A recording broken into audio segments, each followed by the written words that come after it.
એના આધીન છે અને એનો પતિ છે એ ગુણેશ છે, ગુણપતિ છે અને હીરો તો હરખો બેસી જાય ને પણ મહાપુરુષો કે આપણા જીવનની અંદર જે કાર્ય ઉપાડ્યું છે કાર્ય સફળ થઈને મંગલ પ્રસંગ બની આવતા ના તો જોયું કે જમવાવાળા ઘણા હતા પણ આ તો જેના ભાગ્યમાં પડ્યું હોય એ વાત મહાપુરુષોની લઈ શકે ના કે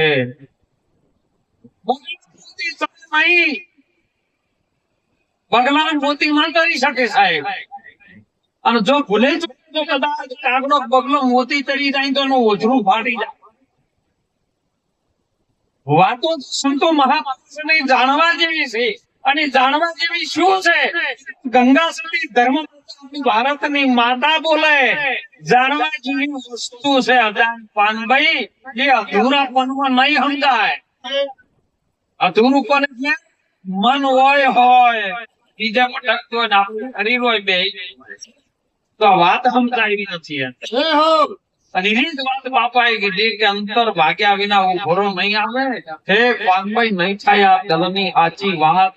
તમે અંતરની ઓટી છોડીને આવો મેદાનમાં જાણી લો જીવની જાય. તમે કોની જાતને ઓળખો છો? હે જેને ઓળખવાની જીવની જાત શું છે? અને જો પાનભાઈ જીવની જાત જોડવી હોય તો માથું મૂકીને આવો મેદાન ભીના નિરસા દેખાય તું મૂકી આવો મેદાન. પછી સજાતી ને વિજાતી તમને જુગતી કરે છે. જુગતી કર્યા વગર મેળ આવે જુગતી કરાવી દઉં બીબે ફાડી દઉં બીજી તમારી બીજી ભાત પડી જાય. હો સુંદર સાખીમાં પણ વાત આવી હતી સંત અને પારસમણીમાં બડો અંતરો જાણતા.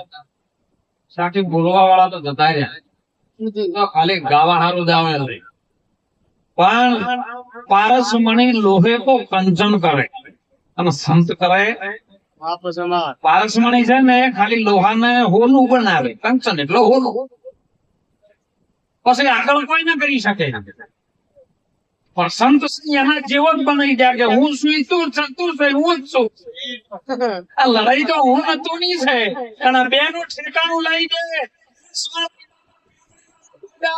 દાસ ઉલગર મળી મને નાદ બૂંદના નેઠે જે અવાજ છે અને બૂંદ થી તમારી શરીરની કાયા બની છે એ આ બે વાતનો નેઠો તું આ બેને જોણવા વાળો તું સ્થિતિમાં આવી જા. તારી સ્થિતિમાં સ્વરૂપમાં આવી જા.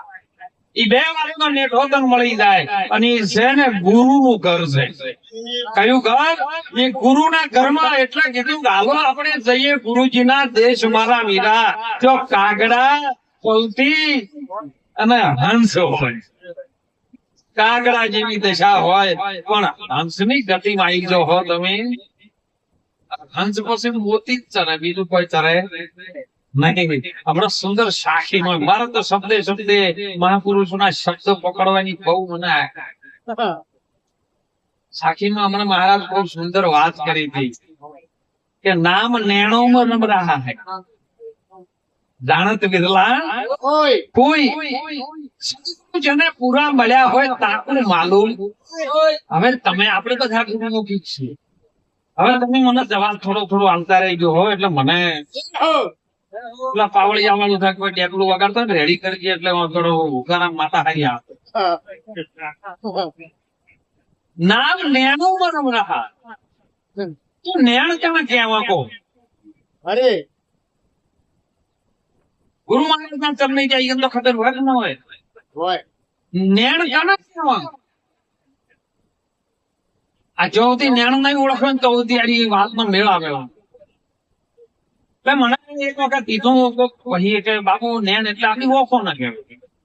કીધું ગુરુ મહારાજ ના ચરણે તું ગયો તો કે હા તો ગુરુ મહારાજ ના ચરણે તન ધન આપી દીધું. તન એટલે શરીર આખું જતું રહ્યું.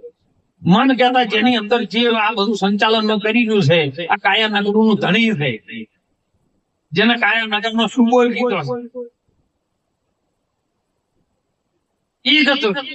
અને ધન કઈ તારું મેન મુદ્દાનો માલ છે પ્રાણ છે. પ્રાણ થી મોટું કોઈ બીજું ધન છે? જેમ કે ગમે એટલા રૂપિયા હોય તો મોદા પડે તો ડોક્ટર પાણી શું કહો ડોક્ટર કે બચાવવાના કે ગમે એટલા રૂપિયા લઈ લો પણ પ્રાણ બચાવો, જે આવવાને બચાવો. પણ મોય પ્રાણ ચાલી રહ્યો છે જાણે ને, તો આ તઈને તે આલી દીધું. પછી કે શીશ આપી દીધી, તો વોકો તો શીશમાં આવી તો બીજું કોઈ ખભે ઓછો હોય તો વોકો તો જતી રહી. તો પછી ન્યા બચ્યો ને મેરી વોકો જતી રહી. તો પછી આ નામ નિર્માણ કીધું રમેશ એનો મને ભેદ જ્યોતિ નહીં હોતા ને એટલે કે છે તાકો સદગુરુ પૂરા મળ્યા.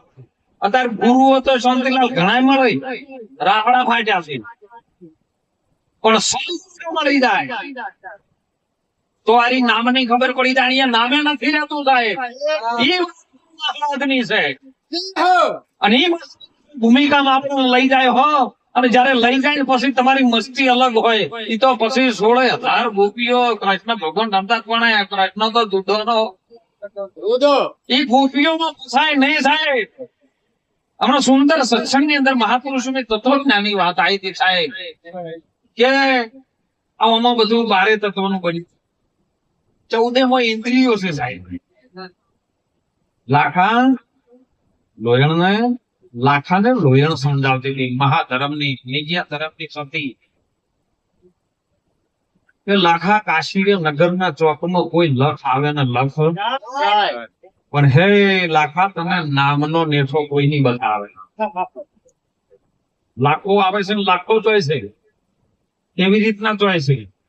તમારું શરીર હવાય જાગો ને એટલે તરત જ 4 વાગ્યાના સમયમાં જાગો, 5 વાગે જાગો, હું તો કહું 8 વાગે જાગો. પણ શરીર જેવું ઉભું થાય ને એટલે ઘડીવાર માટે શરીર કામ ના આવે તમારું. રાત્રિના સુઈ જો ને એટલે ઘડીવાર માટે ઉભા તો હોય એટલે શરીરમાં તો તરત ઉભા થઈને હેડ લાગતો ને એટલે શરીર ડગુ મગુ થઈ જાય, તમે પડી જાય એટલી હાલતમાં આવી જાય. કેમ કે શરીરની અંદર 1,00,000 કીટાણુ શ્વેત કણ બને છે અને એ માનું વધારશે. 4 માણસની 3 બાજુ હાથ બન્યો, બીજો નથી બન્યો. અને એટલું હાથે વારમાં હમાઈ ગયું. આવ્યું આ જુદો રહ્યો વ્યવહાર. હાથ વાર આપણે ગણીએ અને પેલું ગમે લો નવી ઘડિયાળ લો ને તો મેન પેલો પાવર મોયથી રવિવાર નો ચાલુ થાય. રવિ એટલે સૂર્ય અને જેને જ્ઞાન પ્રકાશ થયો, જેને રવિનો પ્રકાશ થયો એના અંતરમાંથી અંધકાર.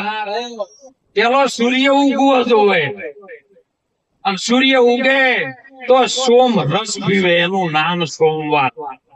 અને જો સોમ રસ પી લે પણ ગુરુમુખથી પીવે તો આ મુખે પીવે તો જ્યું ગુરુમુખ બનવું પડે. ગુરુમુખથી પીવાય આવ્યો.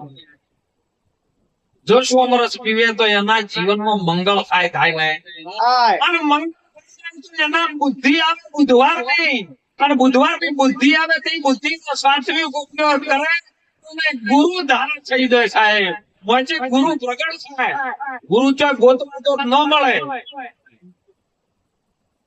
અને જો કદાચ આ ગુરુ ધરણ થાય તો શુક્ર નામનો બિંદુ છે એ બીજ સ્વરૂપે છે. શુક્ર અને શુક્ર જે બુધ છે એના અંદર કીટાણુ આવે ને એને શુક્ર કહેવામાં આવે છે વૈજ્ઞાનિક પદ્ધતિ. અને ઈ જો કદાચ શનિવાર નું કર્મ, શનિવાર શનિ કર્મ શનિ ભૂમિકા આવે અને કર્મ રૂપી જો તમારો વવરાય તો એ પછી તો તોરલ જેવાને કહેવું પડ્યું બીજ ને શનિવાર જેને જોમલો જગાયો મારા ઘેર આવા સંતો પધાર્યા. તમે મહાધર્મ જીલો જાડેજા ચોણી જાડેજા તમે ચોણો ને પછી જીલો.